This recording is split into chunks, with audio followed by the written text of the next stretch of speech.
રાજકોટમાં પ્રેમીએ હત્યા કરી છે। આ ઘટનાને લઈ અને સમગ્ર વિસ્તારમાં હાલ અરેરાટીભર્યો માહોલ છે અને પોલીસ પણ વધુ તપાસ કરી રહી છે। પોલીસે બે આરોપીની ધરપકડ પણ કરી છે। ગઈકાલે રાત્રે અમૂલ સર્કલ પાસે મુકેશ ગુજરાતી નામના યુવકની હત્યા કરવામાં આવી હતી અને જેની લાશ પણ મળી આવી છે। તો પોલીસ તપાસમાં ખુલ્યું કે પ્રેમ સંબંધમાં મુકેશની હત્યા કરાઈ હતી।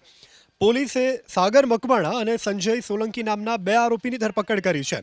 આરોપી સાગરને મૃતક મુકેશની પત્ની સાથે પ્રેમ સંબંધ હતા। થોડા દિવસ પહેલા આરોપી સાગર મૃતકની પત્નીને ભગાડી ગયો હતો। પરિણીત પ્રેમિકાને પામવા સાગરે સંજય સાથે મળી મુકેશની પથ્થરના ઘા ઝીકી હત્યા કરી।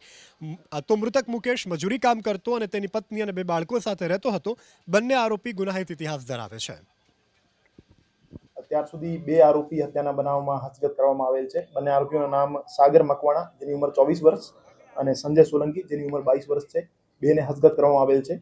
સમગ્ર બનાવનું કારણ આ હતું કે મરણ જનારના જે વાઇફ છે એમના આડા સંબંધ આરોપી સાગર મકવાણા સાથે હતા અને સાગર મકવાણાને અને એમના વાઇફને વચ્ચે પેલા મરણ જનાર અડચણ રૂપે થતા હતા। એટલા માટે ઝઘડો થયો અને પથ્થરના ઘા કરી એમની મોત નિપજાવવામાં આવેલ હતી। આરોપી અને મરણ જનાર બંનેના ગુનાહિત ઇતિહાસ છે। મરણ જનારના વિરુદ્ધ ઘરફોડ ચોરીઓના ગુના દાખલ થયેલા છે અને આરોપી વિરુદ્ધ પોક્સો 376 નો એક ગુનો દાખલ થયેલો છે।